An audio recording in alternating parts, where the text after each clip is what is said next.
ஞானானந்தமயம் தேவம் நிர்மலஸ்படிகாக்கிருதிம் ஆதாரம் சர்வவித்யானாம் ஹயக்ரீவம் உபாஸ்மகே. வணக்கம். ஏல்பி ஜோதிடர் உங்கள் லோகநாதன், கோவையிலிருந்து.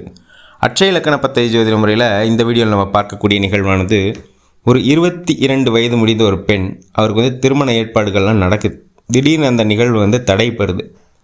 இதை எப்படி அட்சய இலக்கண பத்ததி ஜோதிட முறையில் எளிமையாகவும் துல்லியமாகவும் ஆய்வு செய்யலாம் அப்படின்றத பார்த்துட்டு, இது எப்படி அட்சய இலக்கண பத்ததி ஜோதிட முறை இவங்க படிச்சிருந்தாங்க அப்படின்னா இந்த நிகழ்வோட தன்மையை கையாண்டிருக்கலாமா அப்படின்றதையும் பார்க்கலாம்.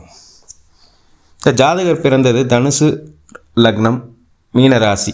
22 வயதிற்குரிய அட்சய லக்னமாக வந்தது கும்ப அட்சய லக்னம். அதிபதி சனி பகவான்.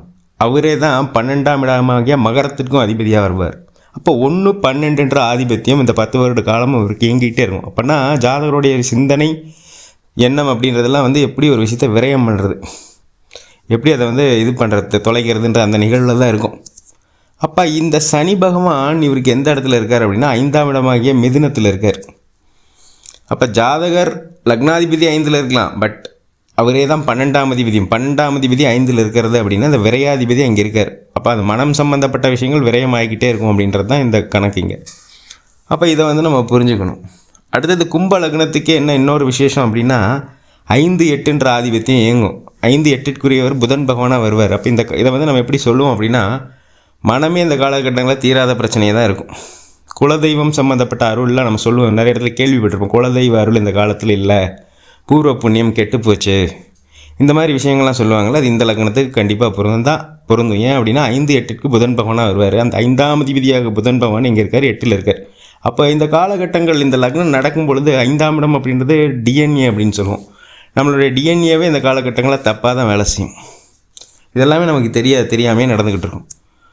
அப்போ இந்த நிகழ்வு, இந்த லக்னம் போகும்பொழுது இவருடைய முயற்சி சம்மந்தப்பட்ட விஷயங்களும் ஸ்ட்ரெஸ்ஸாக தான் இருக்குன்னா 3-10க்குரியவர் செவ்வாய் பகவான் இவருடைய லக்னத்தில் அவர் 8ஆம் இடத்துல இருக்கார். இப்போ 3ஆம் அதிபதின்றவர் 8ஆம் இடத்துல இருக்கக்கூடாது. இவருடைய முயற்சி தீராத பிரச்சனைகள் தான் ஆகிக்கிட்டு இருக்குங்கிறத இவர் அடிப்படை அந்த லக்னமே நமக்கு சொல்லிடும்.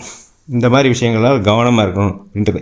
இப்போ பொதுவாக நம்ம வாழ்க்கையில் ஒரு வழியில் போகிறோம், நமக்கு ஒரு வழி கொடுக்கப்பட்டிருக்கு. அந்த வழி கடினத்தன்மையோடு தான் இருக்குதுன்னு நமக்கு தெரிஞ்சிருச்சு அப்படின்னா நம்ம அந்த வழி எதுவுமே மாற்ற முடியாது. நம்ம என்னென்னா நம்மளை மாற்றிக்கிட்டு அதில் கவனமாக பொறுமையாக போய்க்கக்கூடிய தன்மை நமக்கு தான் இருக்குது. இதைத்தான் அட்சய லக்ன பத்ததி நமக்கு எடுத்து சொல்லும். இப்போ இந்த லக்னத்துக்கு இவ்வளவு விஷயங்கள் இருக்கிறப்ப இப்போ இவர் பூரட்டாதி 2இல் பயணிக்கக்கூடிய தன்மை இங்கே பயணிக்கிறது எப்படி இருக்கும் அப்படின்னா, குரு பகவான் 2-11க்கு ஆதிபத்தியம் பெற்றவர் இந்த ஜாதகத்தில் 6ஆம் இடமாகிய கடகத்தில் இருக்கார். இப்போ ஜாதகர் எப்படி இருக்காருன்னு பார்த்தீங்கன்னா, அவருடைய சிந்தனையே 7ஆம் இடத்துக்கு 12ஆக தான் இருக்குது. அவரே திருமணம் சம்மந்தப்பட்ட விஷயங்களுக்கு எகெயின்ஸ்டாக தான் இருக்கார். ஆனால் நிகழ்வு அதுவே எடுத்து காட்டிடுச்சு. இப்போ ஏன்னா இவருக்கு இந்த காலகட்டங்களில் பேச்சு பெருசாக எதிர்பார்த்து அந்த பேச்செல்லாம் போய் பேசி அது பிரச்சனையில் தான் போய் முடியுது. ஏன்னா 2-11க்குரிய குரு பகவான் 6இல் இருக்கிறது அப்படின்றது அவருக்கே தெரியாமல் ஜாதகரே பிரச்சனை தான் பண்ணிக்கிட்டு இருப்பார். ஏன்னா 11ன்றது அதீத எதிர்பார்ப்பு 6இல் இருக்குன்றது 11ஆம் வீட்டுக்கு 8ஆக தான் இருக்கார். இப்போ இந்த தன்மைகள் அவர் உணராமல் இந்த விஷயங்களை பண்ணுறாரு. அப்போ இந்த குரு பகவானோட பார்வை அப்படின்னு பார்த்தோம் அப்படின்னா, குரு பகவானுக்கு 5, 7, 9 பார்வை இருக்குது. 5ன்றது 10ஆம் இடத்தை பார்க்குறாரு, 7 அப்படின்றது 12ஆம் இடத்தை பார்க்குறாரு, 9 அப்படின்றது 2ஆம் இடத்தை பார்க்குறாரு. இந்த 3 இடங்களுமே திருமணம் சம்மந்தப்பட்ட விஷயங்களுக்கு சாதகமற்ற இடங்கள் தான். ஜாதகர் நின்றதும் சாதகமற்ற இடம் தான். இதை வச்சு நம்ம எளிமையாக சொல்லிட முடியும். அப்போ இதில் என்னத்தை ஜாதகர் மாற்ற முடியும் அப்படின்னா, இப்போ இவர் ஏஎல்பி படிச்சிருந்தார் அப்படின்னா இவருடைய அதீத எதிர்பார்ப்பு இந்த இடத்துல கட் பண்ணிப்பார். பிரச்சனைகள் இவராக பண்ண மாட்டார். எந்த கட்டத்தில் இவர் இடத்துல இருக்கிறத ஏற்றுக்கிட்டு அப்படியே போயிருந்தாருன்னா இந்த விஷயங்கள் இவ்வளோ கடினமாக போய் முடிஞ்சிருக்காது. இதனால தான் ஒருத்தரும் படிக்கணும்னு சொல்கிறாங்க. அடிப்படையாவது படிங்க, அட்சய இலக்கணம் அடிப்படை படிங்கன்னு சொல்கிறதுக்கு இதுதான் காரணம். ஏன்னா நம்ம ஒரு வாழ்க்கையில் எந்த இடத்துல பயணிச்சிட்ருக்கோம், நம்ம எந்த நிலையில் இருக்கோம், நம்ம ஃபஸ்ட்டு உணரணும். இது நிறைய பேர் சொல்லிடுவாங்க, பரிகாரம் சொல்லி கரெக்ட் பண்ணிடுவேன் அப்படின்னு. பரிகாரம்லாம் சொல்லி ஒன்றும் நடக்காது.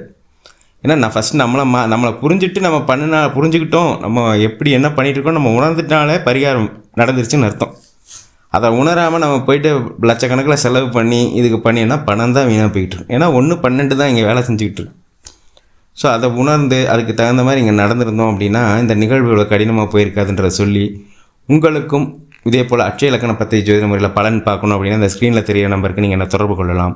இந்த நேரத்தில் அட்சய இலக்கண பத்ததி ஜோதிட முறையை உருவாக்கிய மதிப்பிற்குரிய பொதுவுடை மூர்த்தி ஐயா அவர்களுக்கு என்னுடைய மனமார்ந்த நன்றிகளை சொல்லிவிட்டு நமக்கும் நல்ல சிந்தனை சூழ்நிலை வாய்ப்புகள் அமைய எல்லாம் வல்ல இறைவனை வேண்டிட்டு மீண்டும் ஒரு ஏஎல்பி முறையிலான ஜாதக ஆய்வில் உங்களை சந்திக்கும் வரை உங்களிடமிருந்து விடைபெறுகிறேன். நன்றி, வணக்கம்.